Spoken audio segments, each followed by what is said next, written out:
last episode, I spent a few days camping just a few miles outside of town of Florence on the coast of Oregon. And after my buddy Willie Nelson and his friend Aaron split, camped another day, and then I got up and headed towards the coast, hit Florence and turned south and rode down the coast of Oregon on a cool, maybe even cold summer day. It was very overcast, and this part of Oregon on the coast is quite chilly because of the Pacific Ocean, but it also stabilizes the temperature. And I rode down these dunes on this overcast day, mostly overcast. This fog kind of tends to sit on the coast, at least this part of time of the year, and it did clear up a little bit, but you can see that fog bank, that the clouds that just kind of sit there. The moisture from the Pacific hits that warm coastline and just kind of turns into a fog bank. Really, it's probably 1,000 feet up right now. But yeah, it's just beautiful rolling down this sandy dune section up into the inlet just south of Florence. And I was lucky enough to ride down this road, and at one point I was also able to get off the bike and explore the sand dunes and not just this little inlet into the town of Florence. But it was a fantastic day to be out riding the coast of Oregon. Wow, now this is a hell of a dune here. I'm transferring files onto the laptop so I can keep recording. I don't like carrying SD cards, so. And you gotta eventually put them somewhere anyway. Man, this is a workout here.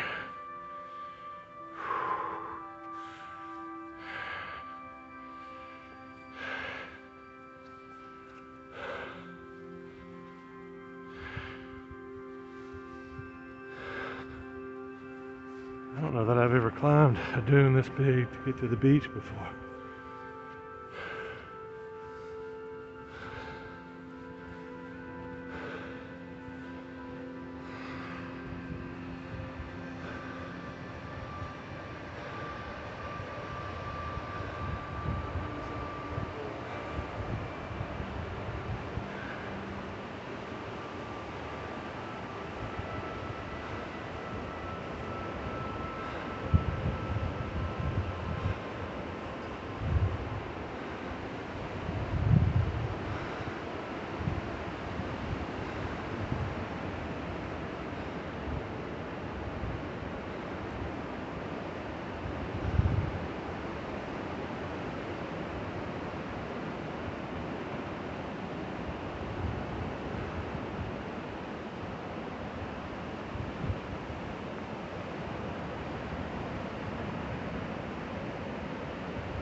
It's almost 11 o'clock.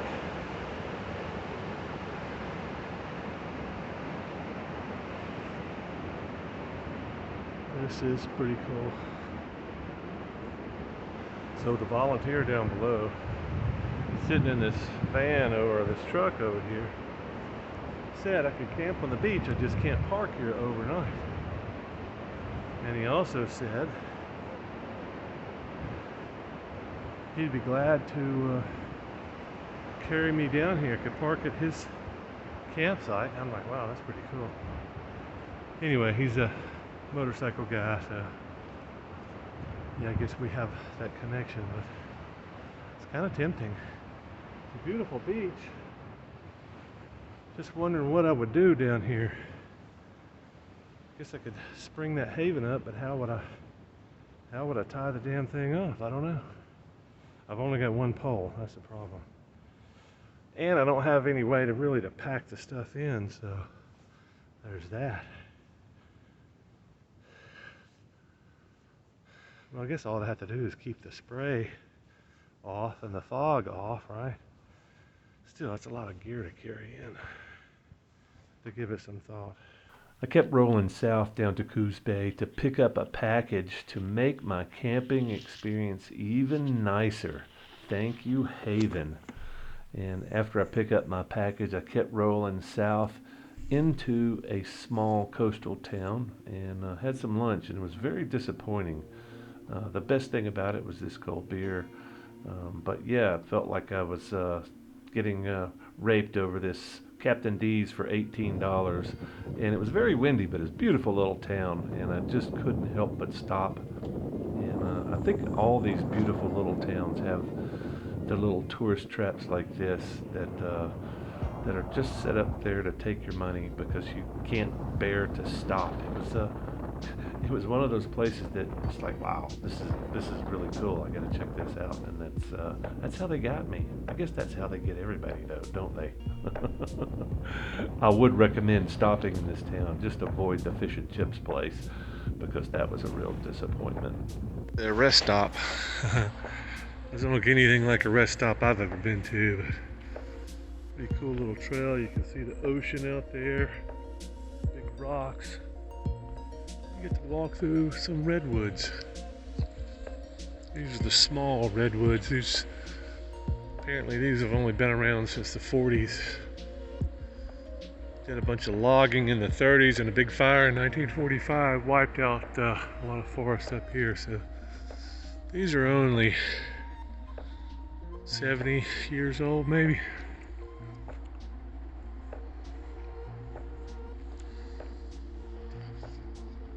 Still impressive though, huh? Where I'm from, it takes a couple hundred years to get trees this thick and tall, or more. If you have never ridden down the West Coast, I highly recommend it. It's one of the most stunning highways that I've ever ridden.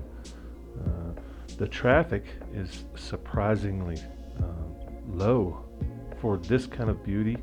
I imagine it gets much more dense traffic-wise as the weekend approaches and holidays and things like that, but I've always been very pleasantly surprised at how little traffic there is, given that these roads wind up and down mountains and around the coast, and here we're going through a little bit further inland, but it's not that far from the coast.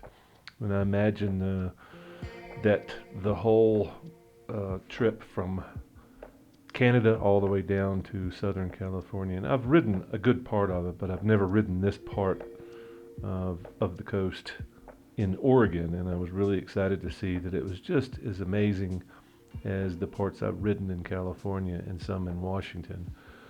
But yeah, it's just seems like it's never ending, and if you get a chance to ride down the coast, anywhere on the West Coast is probably something very similar to this. Lots of mountains and hills and beach. That's a hell of a stretch of ocean right there, and beach.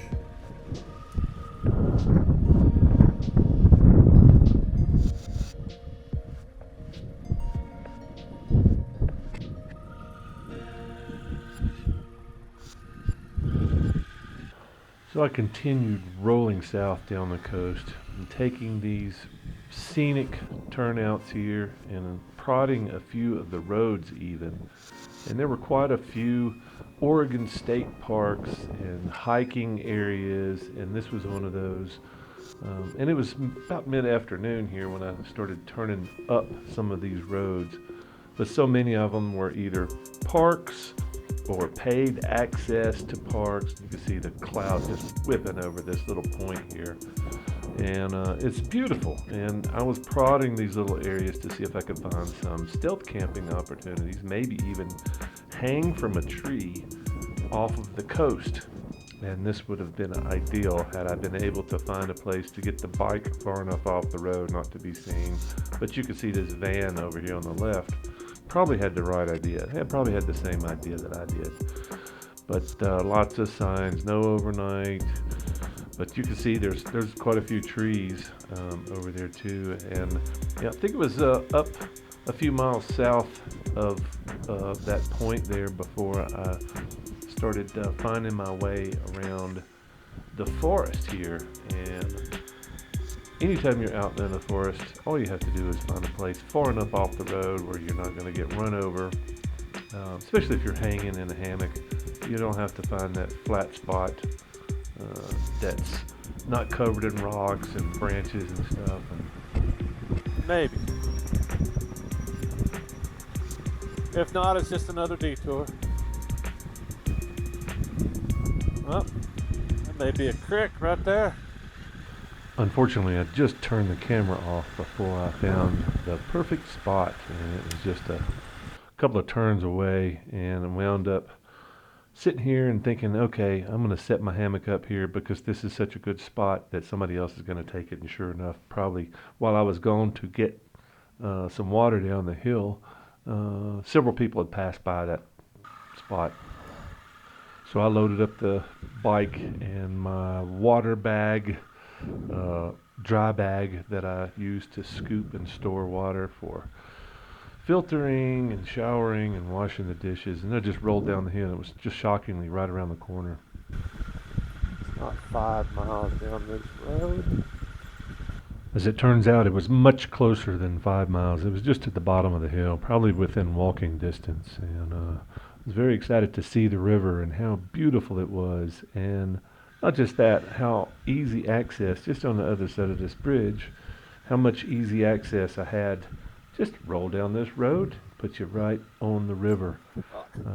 Almost the only way it could have been easier is if somebody had a little pumping station where you don't even have to get off your bike and just kind of roll by the river and fill your bag up full of water and go back to camp and take a bath and cook and drink all you want. And it was just a beautiful river, and it was covered up with blackberries everywhere you turned. I stopped and got a handful of blackberries. I probably should have spent a little bit more time in this area because it's so beautiful. I guess I was just in a hurry. You know how it is. Oh, shit.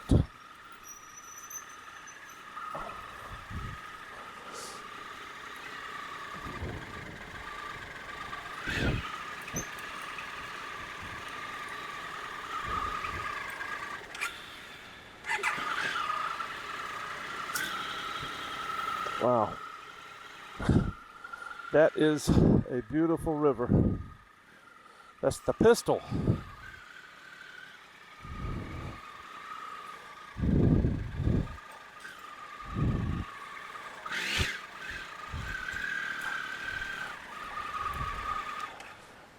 I'll take it. Fuck. Oh. Also very nice.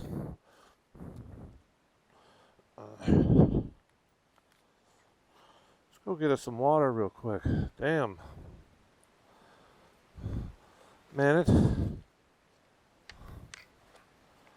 never works out this easy. What the hell?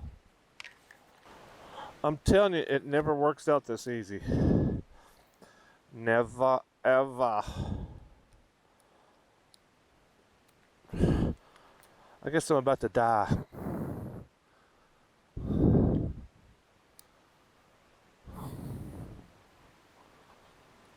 Yeah, I'm probably going to step in something here, twist my ankle. Something terrible is about to happen because I ran out of battery halfway down to the river. That is a beautiful river. Wish I could have taped that. Blackberry vines will get you. Let's not run off the pavement and die. But let's not get eaten up by blackberry vines either.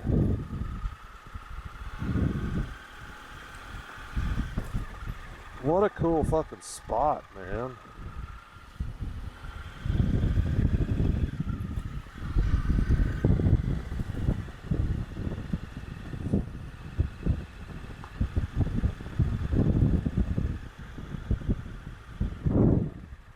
and was within a walking distance of my camp.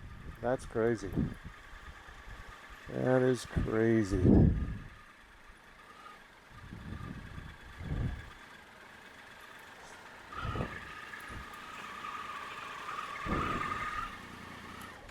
Oh yeah. Yeah, this is a really good camp spot. I'm not sure, it's across the street, across the road from another road, but the water is within walking distance down the hill. I rode my bike thinking it was probably going to be a mile, but it's just right around the corner. But I wanted to show you, since I didn't get the dipping the water on camera because I ran out of battery, I wanted to show you my new filtering process, which is kind of cool. I've been putting the water into a water container, like a, one that you buy at the store for $1. But I bought a collapsible, very expensive collapsible container, and I'm going to try to fill that one right now. We're going to see how that goes. Well, I don't like to bitch, but I do like to be honest. And honestly, it hasn't been a bad day. It's been fairly interesting. I think the worst part of it was that damn restaurant, that $17 worth of Captain D's. I'm not really a fried fish guy, but that's such good fish in freaking Hawaii. And fried too, and it was so good. Yeah, usually I like my fish baked or grilled. Nice tender flakes, perfectly seasoned, perfectly cooked. But yeah, I learned so much from Hawaii that you can actually have really good, tasty fried fish, that I kind of changed my opinion on it. So I was like, well, okay, it's a fish and chips place. Had all kinds of other seafood on the menu, but I'm like, yeah, when in Rome. And people were covered up. I mean, the place was full inside. Couldn't get a table inside, so I sat outside in the wind. Unbelievable. I filmed a little bit of the experience. I took a picture of the food. Wow. Damn, I could almost walk to the water here. Look at this. Look at that big pool down there. I bet there's a crap ton of fish in there. I wonder if there's salmon in there. Could be. It's the Pistol River. It's beautiful. But yeah, that was one downside of the day. That was incredibly windy and cool. And I finally took my sweater off, but I never took my my shell, my liner out of the jacket. So yeah, but this is a great spot. If it weren't for the mosquitoes, so I'm just going to have to deal with the mosquitoes. As long as they're not biting me, they usually don't bother me unless they get in my eyes or my ears. So. But yeah, I think I'm 20-30 miles from the California border. And unless I get really inspired at the beach in the morning, I'm probably going to keep heading south. But I'm 12 miles from the beach, maybe. I got water, I got a good, nice spot, relatively quiet, a little dusty when cars come through, but there's not a lot of traffic, so that might all change in the morning. Got everything I need but internet and really close supplies, but I've got enough munchies to keep me alive tonight. Yeah, I wished every place I went was 5 miles off the pavement. A nice spot like this. Jeez, that would be great. Just to know that I just go into the woods for 5 miles and I got a really nice spot like this, close to water. Yeah, I could probably spend a week here. But I want to keep driving. I want to see more sights. So I've got this thing, I've got this switch that goes off after 2 or 3 days. Unstoppable. I can't stop it. It's like, I've seen everything around here. It's beautiful, but I've seen it all. Let's keep moving. Let's see some more ocean. Got all those volcanoes south of here, Northern California, Crater Lake, Lawson. I would like to go back to those places. Last time I came through, nobody was at the gate at Lawson. Got up to the top, and the gate was closed, so you couldn't go over the pass. I guess somebody ran up before me and closed the gate. Yeah, did big donut in the parking lot at the top in the bus because it's covered in snow. It's pretty epic. I didn't get any of that on film, but I did it. So. Well, it's Friday night, and by God, it's movie night, and we're watching Lawrence of Arabia. One of my heroes, badass motorcycle dude, actually killed on his motorcycle. So wear your helmets, boys and girls. That's his motorcycle. I'm trying to remember what it was. It was one of those expensive guys. But the roads weren't that good either. I think he got run off the road in a corner. Yeah, it's been a while since I've seen this movie, so I think this may be where he dies, the scene where he dies. So things are worth $500,000 now. I've seen a few of them in person. They're beautiful, beautiful, beautiful bikes.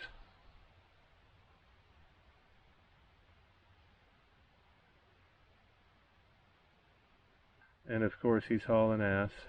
Doesn't take much when you're not wearing a helmet, y'all. Yeah, they probably didn't have warning signs back then either. It seemed like it was a dirt road.